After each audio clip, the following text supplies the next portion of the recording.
Hello students, आज हम part 12 एक चरांक वाले समीकरण में आगे का भाग देख रहे हैं। इससे पहले हम 12.1 प्रश्न संग्रह किए, जिसमें एक चरांक वाले समीकरण को कैसे हल करना है, उस समीकरण का हल कैसे प्राप्त करना है, वो सब हम 12.1 के बहुत सारे सवाल हल करते हुए सीखे।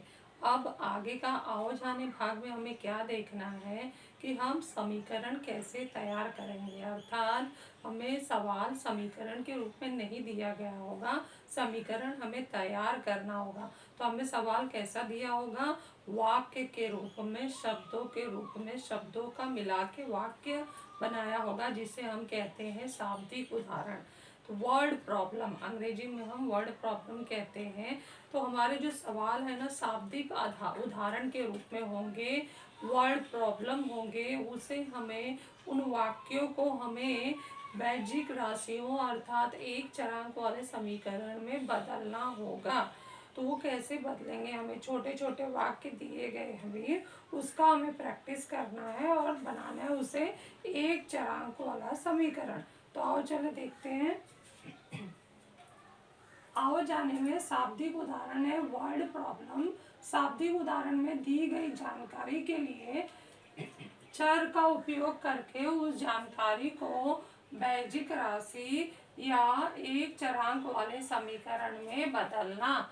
तो हमारा जो भी समीकरण यहाँ शब्दों के रूप में दिया है, उसे हमें बदलना है समीकरण के रूप में।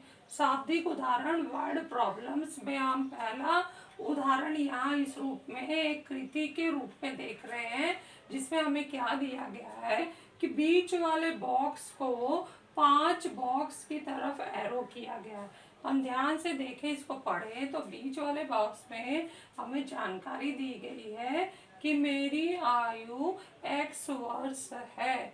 इस जानकारी को लेकर अन्य यहाँ 5 जानकारियों का वाक्य दिया है। इस जानकारी को लेकर उस वाक्य को हमें वैज्जिक राशि या एक चरांक वाले समीकरण में बदलना है।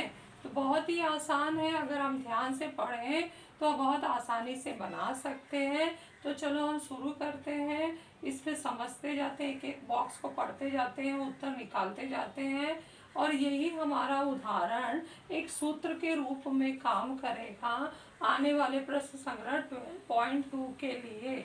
तो पहला उदाहरण हम यहाँ देख रहे हैं कि यदि मेरी आयु x वर्ष है, तो इससे संबंधित अगर हम ये बॉक्स हल करना चाहें तो मेरे पिताजी की उम्र मेरी उम्र से 32 वर्ष अधिक है, इसलिए पिताजी की उम्र डैश वर्ष है। तो पिताजी की जो उम्र है मेरी उम्र से 32 वर्ष अधिक है। तो यहाँ अधिक पे जोर देना है। अधिक के लिए हम गणित में जोड़ने का क्रिया लेते हैं, अर्थात प्लस चिन्ह क्रिया लेते हैं।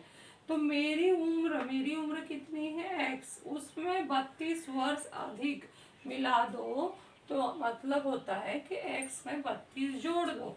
तो क्या हो जाएगा, पिताजी की आयु x धन 32 वर्ष। तो एक छोटा सा वैज्जिक राशि है, एक चरांक वाला समीकरण इस बॉक्स को और इस बॉक्स को मिलाकर बन चुका है। अब अगला वाक्य देखें तो मेरे दादी जी की उम्र मेरी आयु के 4 गुने से 10 वर्ष अधिक है। यहाँ ध्यान से देखें तो मेरी आयु x वर्ष है और मेरी दादी जी की आयु मेरी आयु से 4 गुना, मतलब एक क्रिया यहाँ पर है तो दूसरी क्रिया 10 वर्ष अधिक है। तो पहले तो हमें गुणा करना होगा, तो इसमें 4 गुना करना है। तो x में 4 गुना करेंगे तो 4x हो जाएगा, तो एक क्रिया हो गई। फिर उसमें 10 वर्ष अधिक है, अधिक जोड़ना तो धन लगा दिया तो 10 वर्ष अधिक। तो इस तरह से मेरे दादी जी की आयु क्या होगी, 4x धन 10 वर्ष है। नेक्स्ट हम मेरी बहन की आयु मुझसे 4 वर्ष कम है। कम के लिए यहाँ पर हम गणित में माइनस का चिन्ह लगाते, कम या अंतर का शब्द जब आए तो हम ऋण का उपयोग करते हैं। तो मेरी बहन की आयु मेरी आयु से 4 वर्ष कम, तो मेरी आयु कितनी है, x है, उसमें 4 वर्ष कम। तो इस तरह से बहन की आयु आ गई x ऋण 4 वर्ष। अब नेक्स्ट हम चलते हैं, मेरे मित्र की आयु मेरी आयु के आधे से 5 अधिक है, इसलिए मित्र की आयु कितनी होगी?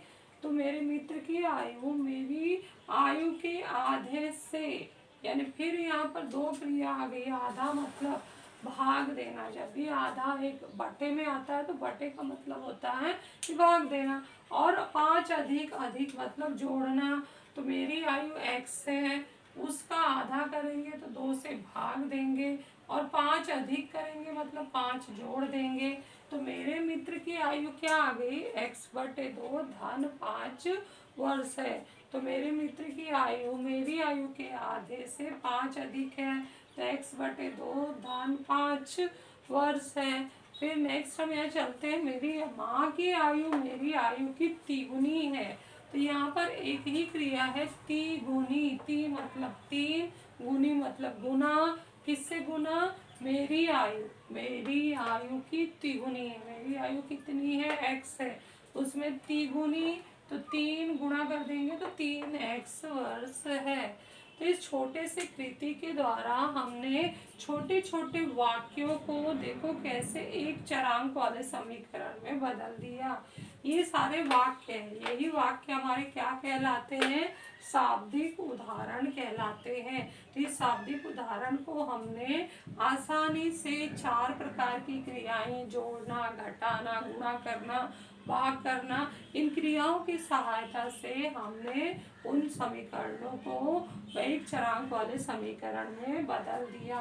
तो यही है हमारा शाब्दिक उदाहरण, सिंपल सा। इस उदाहरण का उपयोग करके आगे के वीडियो में हम और भी कृतियाँ देखेंगे।